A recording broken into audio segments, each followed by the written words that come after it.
नमस्कार। जय तंत्र मंत्र केंद्र में मैं आप सबका हार्दिक स्वागत एवं अभिनंदन करता हूं। मेरे प्रिय भाई बहनों, आज मैं आपको बहुत ही अद्भुत साधना बताने जा रहा हूं, जिसके लिए आपको हमारा वीडियो अंत तक देखना पड़ेगा। और ये साधना अगर मैं ये कहूं कि YouTube पर पहली बार है तो 100% सत्य है, गलत नहीं है। यदि आपने हमारा चैनल अभी तक सब्सक्राइब नहीं किया है तो लाल वाली बटन दबाओ और घंटी बजा दो। कोई शुल्क एवं चार्ज नहीं कटेगा। आप हमारे वीडियो को फेसबुक पर, व्हाट्सएप पर, ट्विटर अकाउंट के माध्यम से और इंस्टाग्राम पर अधिक से अधिक शेयर करें। लाइक और कमेंट करना भी आपका धर्म है। दुनिया में जिसका कोई नहीं, मैं उसका हूँ। यदि आपको अपनों ने धोखा दिया है अथवा आपको परायों ने धोखा दिया है तो आप एक बार मुझे अवश्य आजमाएं। हमारा मोबाइल नंबर है 9305 63 71 73। बात करने का टाइम भारतीय टाइम के अनुसार दिन में दोपहर 12 बजे से 2 बजे के बीच का है। मैं राष्ट्रीय अध्यक्ष कृष्णा दल एवं महामंडलेश्वर आप सबसे निवेदन करता हूं, यदि आप मानवतावादी हैं अथवा आप सनातनी हैं तो मुझसे जरूर जुड़ें। यदि आप में योग्यता हुई तो मैं आपको पदाधिकारी भी बनाऊंगा अपने संगठन कृष्णा दल में। ये कृष्णा दल हमारा आपका सबका एक परिवार है। आप देश विदेश में, विश्व के किसी भी कोने में रहते हैं, किसी भी जाति धर्म से हैं, कोई दिक्कत नहीं। आप हमारे दिए हुए ज्ञान से भरपूर लाभ उठा सकते हैं। यदि आप सच्चा, पवित्र, निस्वार्थ दिव्य प्रेम पाना एवं देना चाहते हैं तो आपका स्थान मेरे लिए मेरे प्राणों से भी करोड़ों गुना ऊपर है। मेरे प्रिय भाई बहनों, आज जो मैं साधना बताने जा रहा हूं, ये साधना है बहुत ही अद्भुत शक्ति है। और जो विद्याधरों के राजा हैं उनकी पुत्री, हालांकि उनकी कई पुत्रियां हैं, जिसमें एक पुत्री का नाम है विद्याधर सेना। तो मतलब विद्या सेना के नाम से है। विद्याधर सेना क्या, विद्या सेना के नाम से है ये। और विद्या सेना जो है, या विद्याधर सेना भी कहो तो कोई दिक्कत नहीं है, क्योंकि भाई विद्याधर की पुत्री हैं। वैसे विद्या सेना इनका नाम है। और कहीं कहीं पहले शास्त्रों में दोनों ही नाम लिखे होते थे। विद्याधर सेना भी लिखा होता था और विद्या सेना भी लिखा होता था, मतलब दोनों एक ही हैं, विद्याधर सेना या विद्या सेना। तो अब मैं आपको इनके बारे में बताऊं। ये विद्याधर की तो पुत्री हैं और ये समस्त विद्याओं को दे सकती हैं। साथ साथ में सभी विद्याधरों की सेना इनके सिद्ध करने से आपको प्रकट हो, मतलब प्राप्त हो जाती है, प्रकट होकर वचन देती है पूरी सेना, विद्याधरों की सेना। हालांकि ये तो माता रूप में इनको सिद्ध किया जाता है, माता या बहन या बेटी रूप में सिद्ध किया जाता है। और गंदी संदी बातें मत सोचना। ये बहुत पवित्र देवी हैं और बहुत ही सौम्य साधना है, लेकिन टाइम देखो ज़्यादा लगता है। कोई 1-2 दिन की साधना ऐसी नहीं हो जाती है सफल। बहुत बड़ी शक्ति है। देवताओं के समकक्ष रहते हैं विद्याधर, और उनका लोक भी देवलोक के समकक्ष ही होता है। तो विद्याधर सेना, जिनकी साधना से आप सारे विद्याधरों को प्राप्त कर सकते हो और सभी प्रकार की विद्याधरों की शक्तियां प्राप्त कर सकते हो, अगर इनकी आप साधना करते हैं तो। और ऐसा कोई संकट नहीं है जो आप ना मिटा सको इनकी साधना से। लेकिन उससे पहले मैं आपको बताऊं कुछ आवश्यक बात,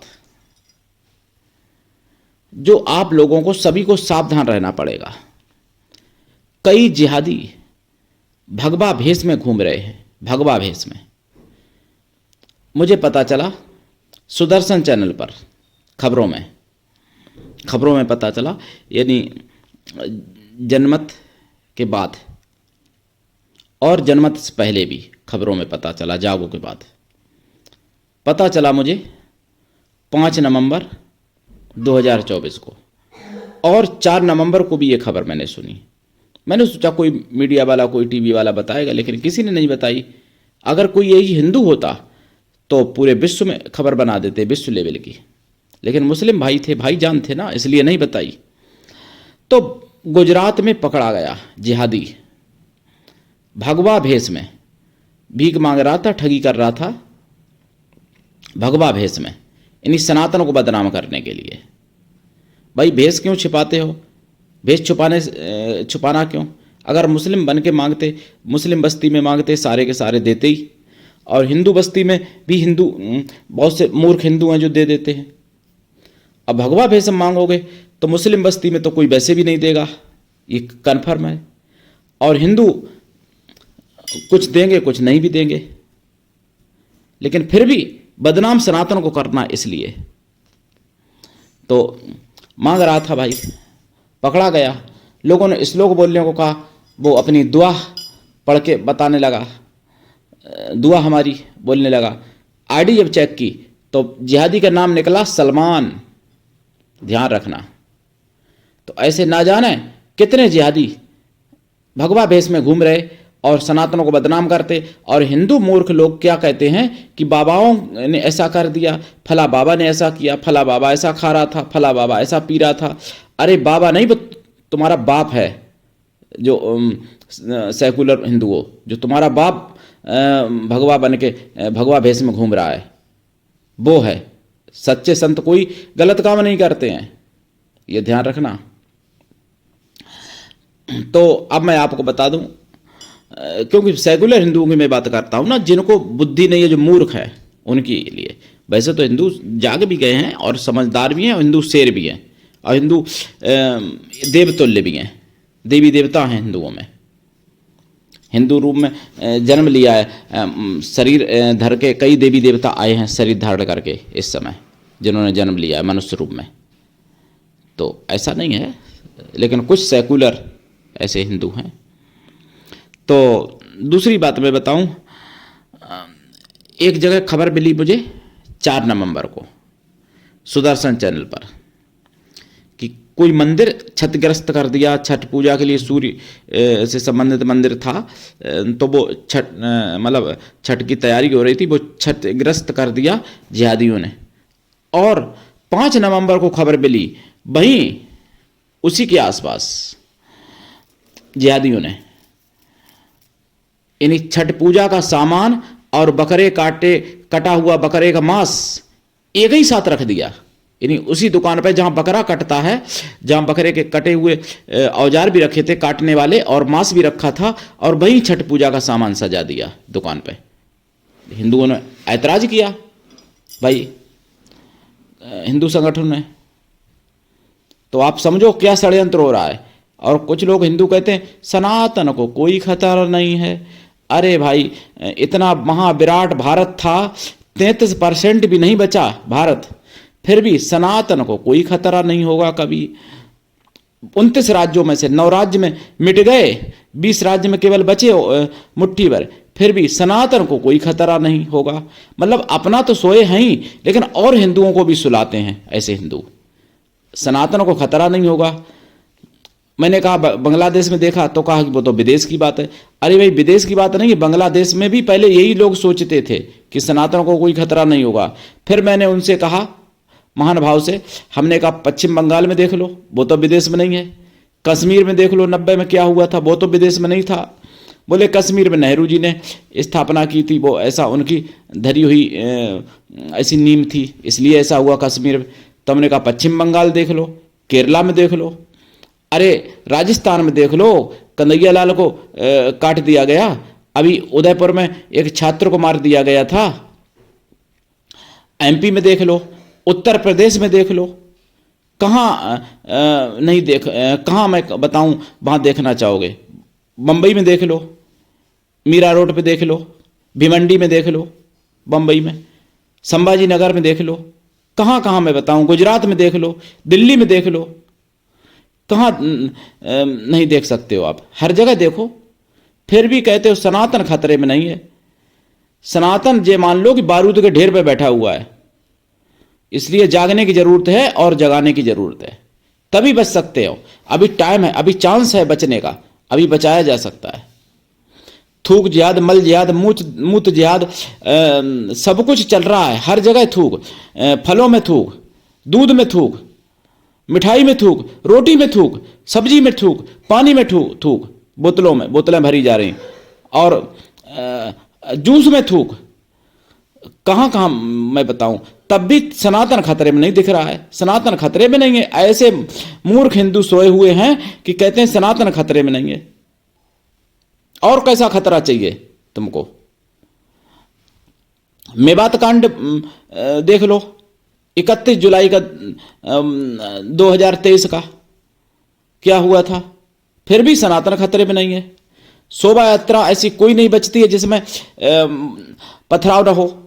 गणेश लक्ष्मी की शोभा यात्रा पर भी पथराव हुआ, मुझे 5 नवंबर में पता चला। गणेश लक्ष्मी की विसर्जन की शोभा यात्रा में वहां भी पथराव हुआ। गणेश उत्सव में भी पथराव होता है, पंडालों में पथराव होते हैं, मंदिरों में पथराव होते हैं, मूर्ति तोड़ी जाती है, मूर्ति को पैरों से कुचला जाता है, भागनगर जैसी और जगह। और मतलब क्या मैं बताऊं, मूर्ति देवी माता की शोभा यात्रा में राम गोपाल मिश्रा जैसे सीधे शरीफ व्यक्ति को मार दिया जाता है, और हिंदुओं ऊपर ही लाठीचार्ज भी होता है। और हिंदू सुरक्षित है कहां? कनाडा में हिंदुओं के ऊपर अत्याचार हुआ मंदिर में खालिस्तानी आतंकवादियों के द्वारा, और वहां कनाडा के पुलिस वाले भी उन्हीं का साथ दे रहे थे, वो भी आतंक मचा रहे थे, वो भी उन्हीं का सहयोग कर रहे थे पूरी तरीके से, और हिंदू के खिलाफ कर रहे थे कार्य सब। हालांकि निलंबित हो गया जब थू हो गई कनाडा सरकार की, तब नहीं तो नहीं होता। जब हिंदू जागा वहां कनाडा में, हिंदू हजारों की संख्या में निकले जब सड़क पे, तब खटिया खड़ी हो गई कनाडा सरकार की। तो हिंदुओं को जागने की जरूरत है, एकजुट रहने की जरूरत है। ऐसा मत सोचो कि सनातन खतरे में नहीं है। जब तुम्हारे घर पर आ जाएगी भीड़ तभी जानो कि सनातन खतरे में है। दूसरे के घर पर भीड़ है तभी देख लो, तभी समझ लो कि सनातन खतरे में है। अपने घर के इंतजार मत करो कि जब तुम्हारे घर पर आ जाएगी तुम्हारी माँ बहन बेटियों का, तुम्हारी माँ का, तुम्हारी बहन का, तुम्हारी बेटियों का, तुम्हारी पत्नी को जब खींचने लगेगी भीड़, बलात्कार करने लगेंगे तुम्हारी आंख के सामने, तभी तुमको लगेगा सनातन खतरे में नहीं है। ऐसा मत सोचो मेरे प्रिय भाई बहनों। मैं बहुत यथार्थ सत्य कहता हूं, इसमें कोई संदेह नहीं है। और कैसे खतरे में नहीं है सनातन? बहुसंख्यक कहने के लिए भारत मोह।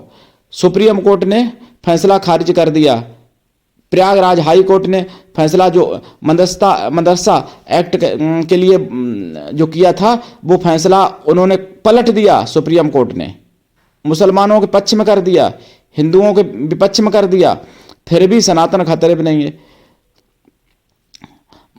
योगी मोदी की सरकार होते हुए कांवड़ यात्रा पर नाम लिखने का जो नेम प्लेट का जो आदेश सभी के लिए जारी किया, सुप्रीम कोर्ट ने उनका पक्ष मान लिया मुसलमानों का और रोक लगा दी थी। और कैसा तुमको खतरा चाहिए सनातन का? क्या सनातन को पूर्ण रूप से मिटाना चाहते हो? तब कहोगे, तब मानोगे कि खतरे में सनातन। मेरे प्रिय भाई बहनों, जागो और समझो बात को। ऐसा उल जलूल बात मत करो कि सनातन खतरे में नहीं है। सनातन से ज्यादा और खतरे में कोई है ही भी नहीं, ये बात समझ लो। मैं आपको बता दूं, विद्याधर सेना की साधना ये समस्त विद्याओं को दिलाने वाली, सारे दुख मिटाने वाली और सारे सुख प्राप्त कराने वाली विद्याधरों की साधना है। विद्याधरों की सबकी अलग अलग साधना करने से सब अलग अलग कार्य करते हैं। और भाई अगर विद्याधर सेना की सिद्धि कर ली जाए, विद्याधर के राजा की मैंने साधना डाली थी पहले, विद्याधर सेना की अगर सिद्धि कर ली जाए तो भाई सब कुछ प्राप्त हो सकता है। तमाम प्रकार की विद्याधर स्त्रियां, विद्याधर कन्याएं, विद्याधर पुरुष प्राप्त होते हैं और उनमें सब में अद्वितीय शक्ति होती है, अलौकिक। और आपके कहे अनुसार सब कार्य करते हैं, लेकिन तुरंत नहीं प्रकट हो जाएंगे, ध्यान रखना। तो ये साधना पूरब या उत्तर दिशा की तरफ मुख करके करें। लाल आसन पर करनी चाहिए और लाल चंदन या लाल हकीक की माला से या रुद्राक्ष की माला से इसका जाप होता है। जाप का दशांश हवन, हवन का दशांश तर्पण, तर्पण का दशांश मार्जन करना चाहिए और मार्जन का दशांश पवित्र ब्राह्मण पतिव्रता स्वासिनी स्त्रियों को भोजन करा दें या फिर पवित्र ब्राह्मण कन्याओं को भोजन करा दें। कन्या या स्त्रियां किसी भी जाति वर्ग की हो सकती हैं भोजन कराने के लिए, लेकिन वो मन से तन से पवित्र हो एवं शुद्ध शाकाहारी हों। साधना काल में देसी गाय के घी का दीपक जलेगा और दीक्षा लेकर साधना करें। बिना दीक्षा के कभी भी किसी भी प्रकार की साधना में सफलता नहीं मिलती है। गुरु ऐसा होना चाहिए शिष्य से कुछ भी ना ले, लेकिन शिष्य भी ऐसा होना चाहिए गुरु को सब कुछ दे, गुरु के लिए पूर्ण समर्पित रहे और गुरु से सुख दुख पाप पुण्य भला बुरा सब कुछ कह सके शिष्य। ऐसा संबंध होना चाहिए गुरु शिष्य का, ऐसा संबंध होना चाहिए गुरु एक आत्मा और शिष्य एक शरीर है। साधना काल में खोया की मिठाई का भोग लगाएं। साधना काल में लाइफ टाइम के लिए शाकाहारी बन जाएं और साधना काल में ब्रह्मचर्य व्रत, एक टाइम भोजन, भूमि शयन परम आवश्यक है। प्रसाद साधना के बाद खुद खा लिया करें, परिवार में बांट सकते हैं। साधना रात्रिकालीन है और ये साधना में अनुभव भी बहुत अच्छे अच्छे होते हैं, उग्र भी होते हैं कुछ अनुभव भाई थोड़े बहुत, और सौम्य अनुभव है। वैसे सौम्य साधना है, कोई साइड इफेक्ट नहीं है, हर कोई व्यक्ति कर सकता है, लेकिन अधूरी नहीं छोड़नी चाहिए। बहुत लोग हमारे जानकारी में ऐसे हैं जो साधना एक दिन की, किसी ने 8 दिन की अधूरी छोड़ दी। अधूरी साधना छोड़ने से जितना फायदा नहीं उससे ज़्यादा नुकसान हो जाता है, तो इसलिए अधूरी साधना नहीं छोड़नी चाहिए। और आप साधना करिए।